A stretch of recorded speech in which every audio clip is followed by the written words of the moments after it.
Hello दोस्तों, तो हमने पिछले क्लास में होमो और ल्यूमो पढ़ लिया था कि हाईएस्ट मतलब जिन पे लास्ट इलेक्ट्रॉन एंटर होगा, और ल्यूमो मतलब उसे आगा वाला जिसमें लास्ट इलेक्ट्रॉन के बाद जो एक और इलेक्ट्रॉन होगा वो हो जाएगा लूमो। तो होमो ल्यूमो हम पढ़ लिए थे। और इस क्लास में हम और इससे पीछा भी कर लिए थे कि अगर फ्लोरीन का करना है तो उसका ऑर्बिटल कॉन्फ़िगरेशन करके उसके बाद इलेक्ट्रॉन को सीधे बैठा देना है।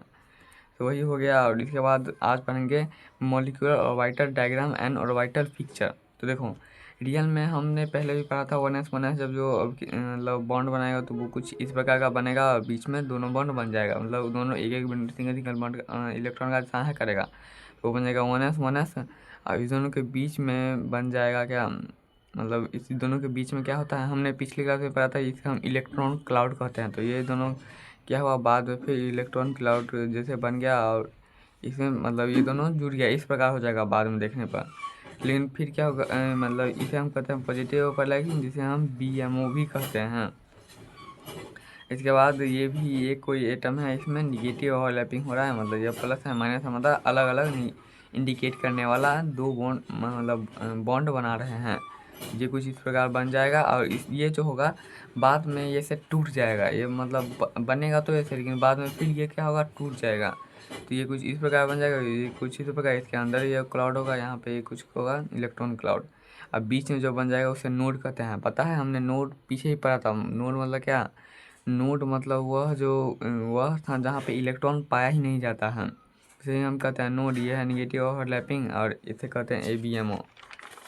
इसके बाद हम आगे पढ़ेंगे क्या, 2s ये भी क्या है, पॉजिटिव ओवरलैपिंग है, इसे हम BMO या पॉजिटिव ओवरलैपिंग कहते हैं। या 2s के बीच बना है इसलिए हम सिग्मा 2s कहते हैं।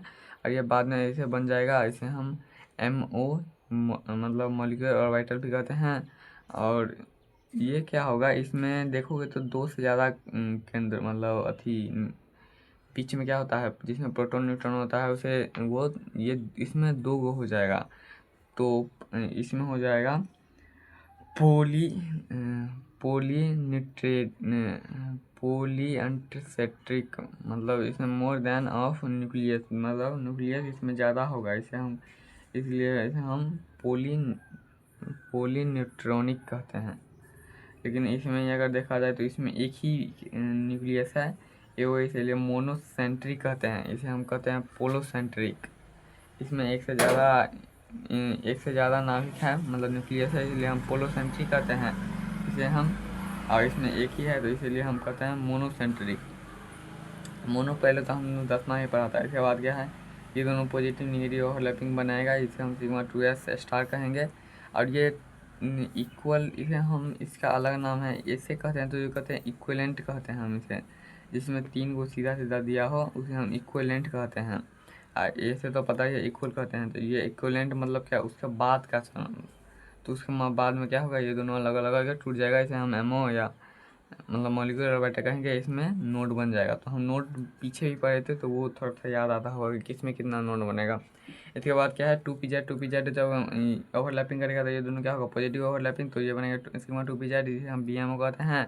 और इसमें फोटो, मतलब ये फोटो है, तो हाँ मतलब सबके लिए तो फोटो है क्योंकि ये 3D में हो रहा है, तो सिंपली हमको फिर फोटो ही बना सकते हैं हम। सिंपली ये क्या है, यहाँ पे BMO हो गया, तो यहाँ पे ये जब बॉन्ड बनेगा तो ये बीच में दोनों साइड छोटा रहेगा, बीच में बड़ा रहेगा प्लस वाला, या फिर माइनस वाला, दोनों ये रहेगा, ये माइनस वाला हो जाएगा। तो ये फोटो है, इसे हम सिग्मा 2pz या MO मतलब मॉलिक्यूलर ऑर्बिटल कहते हैं।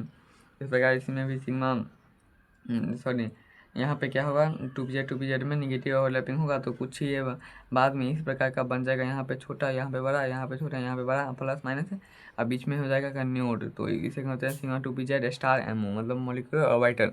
इसके बाद 2p/2pi, मतलब ये तो 2pz है, तो 2pz पता है सोजा हुआ रहता है, 2py क्या होता है, खड़ा मतलब इधर रहता है। तो सीधे मतलब ये बॉन्डिंग बनेगा तो क्या बनेगा, 2p/2pi पॉजिटिव ओवरलैप होगा, 2p/2pi बनेगा, जिसे हम π2py भी कहेंगे। और x अगर देखेंगे तो x में क्या होगा, ये थोड़ा तिरछा होगा। 3D में देखा जाए तो y सीधे ऐसे होगा, x सीधे सॉरी y ऐसे होगा, z ऐसे होगा, और y मतलब x ऐसे होगा। तो x को हम यहाँ पे फोटो के रूप में हम सिर्फ 10 कर सकते हैं, 3D में हम ऐसे कर देंगे ना। तो सिंपली ये था 10 रहेगा, तो हम इसे 2px या 2px भी कर सकते हैं। इस दोनों के बीच में जो बॉन्ड बनेगा तो π2py भी कहेंगे। सॉरी एक्स कहेंगे। इस जब ये दोनों मतलब पॉजिटिव ओवरलैपिंग होगा ना इसमें, तो ये अलग हो जाएगा, ये अलग हो जाएगा, बीच में क्या हो जाएगा, नोड बन जाएगा। मतलब ये दोनों है ना, तो ये दोनों मिलकर के एक अलग बना लेगा, ये अलग बना लेगा, तो ये क्या हो जाएगा, बीच में एक नोड होगा, उसे हम पाई टू पी वाई कहते हैं। पाई टू पी एक्स मतलब पाई टू पी वाई या पाई टू पी एक्स भी कुछ इसी प्रकार होगा, इसे हम पी एम ओ कहेंगे। इसमें पॉजिटिव ओवरलैपिंग हुआ, इसमें टू पी वाई और टू पी एक्स इसमें क्या हुआ, निगेटिव ओवरलैपिंग हो, तो पाई टू पी वाई स्टार बन गया, इसमें पाई टू पी एक्स स्टार बन गया। तो इसमें क्या होगा, इसमें भी क्या होगा, 4 नोड होगा। निगेटिव ओवरलैपिंग है तो 4 नोड होगा, पाई टू पी वाई या pi two P Y star, pi two P X star, मतलब ए बी एम ओ हो जाएगा इसमें। इसके बाद हम पढ़ेंगे एल सी ए ओ। एल सी ए ओ क्या है, मतलब ये हमें याद रखना है, ये फ़ोटो आमतौर पर हमें सबसे पहले हमने क्या पढ़ा था कि जब वन एस का ओवरलैपिंग होगा तो कुछ इस प्रकार का बनेगा। इसके बाद वन एस स्टार का, अगर सिग्मा वन एस स्टार का ओवरलैपिंग हो तो बीच में एक नोड बन जाएगा। इसके बाद सिग्मा टू पी जेड का ओवरलैपिंग हो तो बीच में फूल जाएगा। इसके बाद अगर उसी में अगर सिग्मा टू पी जेड का स्टार का ओवरलैपिंग हुआ तो ये क्या होगा, हर मतलब बीच में हो जाएगा छोटा छोटा, बाद में हो जाएगा बड़ा। इसके बाद क्या है, पाई टू पी एक्स और पाई टू पी वाई का ओवरलैपिंग होगा, पॉजिटिव ओवरलैपिंग, ये कुछ इस प्रकार का, दोनों इसका साइज एक ही रहूँगा। इसके बाद पाई टू पी एक्स स्टार और पाई टू पी वाई स्टार का अगर बॉन्डिंग होगा मतलब बनेगा तो वो कुछ इस प्रकार का बनेगा। अगर निगेटिव ओवरलैपिंग होगा तो ये पॉजिटिव ओवरलैपिंग है। सिंपली हमें क्या पता चला, हमें बस इसमें ये याद रखना है कि सिग्मा वन एस और सिग्मा टू पी जेड इस दोनों में नोड नहीं बन रहा है, नहीं तो sigma one S star sigma two P Z star, और इसके बाद पाई टू पी एक्स और पाई टू पी वाई में एक नोड बन रहा है, और एक से अधिक मतलब 2 नोड सिर्फ पाई टू पी एक्स और पाई टू पी वाई स्टार में ही बन रहा है, दोनों स्टार में ही बन रहा है। सिंपली हमें ये याद रखना है कि सिग्मा टू एस और सिग्मा टू पी जेड में ही नोड नहीं है कोई। इसे हम एल सी ए थ्योरी या इमेज कह सकते हैं हम, या कहेंगे। इसके बाद क्या है, N2। तो N2 दो एगो है, N2 प्लस है। तो इसमें क्या होगा, electron release from which molecular orbital कहते हैं। सिंपली क्या होगा कि मतलब इसमें बताना है कि रिलीज किस में, कौन ऑर्बिटल में से इलेक्ट्रॉन रिलीज होगा। लेकिन सिंपली हम इसका 14 इलेक्ट्रॉन तो इसका ऑर्बिटल कॉन्फ़िगरेशन करेंगे, तो इसमें क्या होगा कि यहाँ पे लास्ट में हो जाएगा सिग्मा टू पी जेड, यहाँ पे 2 इलेक्ट्रॉन है, और यहाँ पे N2 प्लस का ऑर्बिटल करेंगे तो यहाँ पे 1 इलेक्ट्रॉन, मतलब क्या इसमें से मतलब सबसे बाहरी कक्षा में से इलेक्ट्रॉन गायब।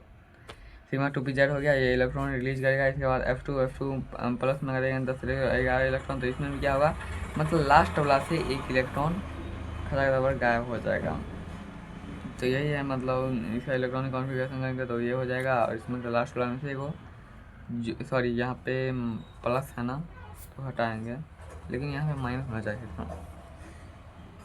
तो यहाँ पे sigma two P Z square, मतलब यहाँ पे इससे आगे भी कुछ होगा, लेकिन हम यहाँ से लिखेंगे, यहीं से महत्वपूर्ण होता है, या फिर यहाँ पे उल्टा हो जाता है, तो इसलिए हम यहीं से लिखे हैं sigma two P Z pi two P X बराबर pi two P Y, pi two P X star plus pi two P Y star sigma two P Z.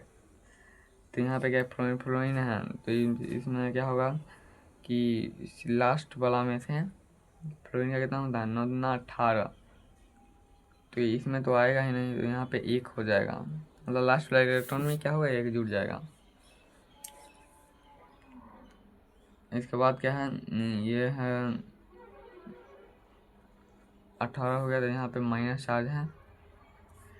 इसके बाद है हम वेव पढ़ेंगे, जो कि देखो इलेक्ट्रॉन को वेव नेचर, इसे हम जब इलेक्ट्रॉन में से इलेक्ट्रॉन घुस रहा है तो हम उसे वेव कहते हैं। वेव को हम साइज से दर्शाते हैं, और इलेक्ट्रॉन को जब भी साइज से दर्शा रहे हैं इसका मतलब क्या है, वेव नेचर कंसीडर हम कर रहे हैं। LCA मतलब अगर देखेंगे कि वेव नेचर कुछ इस प्रकार चल रहा है, दूसरे में इसी प्रकार चल रहा है, तो sigma psi S psi B होगा। अगर ये दोनों अगर जुड़ जाएगा, जैसे ए बी जुड़ा था ना, वैसे ही ये दोनों इसका वेव भी जुड़ेगा। जब ए और बी ऑर्बिटल जुड़ेगा तो उसका वेव भी जुड़ेगा, तो उसका वेव कुछ इस प्रकार ज़्यादा हो जाएगा। इसे हम कहते हैं एम्पलीट्यूड इंक्रीज या कॉन्ट्रैक्टिव इंटरफेरेंस, कॉन्स्ट्रक्टिव इंटरफेरेंस या साइन ए प्लस साइन बी बराबर बी एम ओ हो गया, मतलब पॉजिटिव ओवरलैपिंग हुआ। निगेटिव ओवरलैपिंग में क्या होगा, ये वेव है वे वेव है, तो इसमें ये जुड़ कर गया और छोटे छोटे लगेगा, इसे हम साइन माइनस साइन भी कहेंगे। इसे हम डिस्ट्रक्टिव इन्फ्लुएंस कहेंगे, जिसे अम्पलीट्यूड डिक्रीज होता है, इसे हम इसमें ए बी एम ओ बनाता है। तो आज के लिए बस इतना ही, आप कल के क्लास में पढ़ेंगे। मतलब ये पढ़ लेते हैं कि सिग्मा 1 है, सिग्मा 2 है, पाई 2 है, पाई 2 पी वाई, पाई 2 पी जेड ये है, साई ए प्लस बी मतलब पॉजिटिव ओवरलैपिंग हो गया, पॉजिटिव ओवरलैपिंग, और एम्पलीट्यूड इनक्रीज होगा, कॉन्स्ट्रक्टिव इंटरफेरेंस होगा, और जिसमें स्टार लगा सिग्मा 1 स्टार, सिग्मा 2 स्टार, पाई 2 पी एक्स स्टार, पाई 2 पी वाई स्टार, पाई 2 पी जेड स्टार।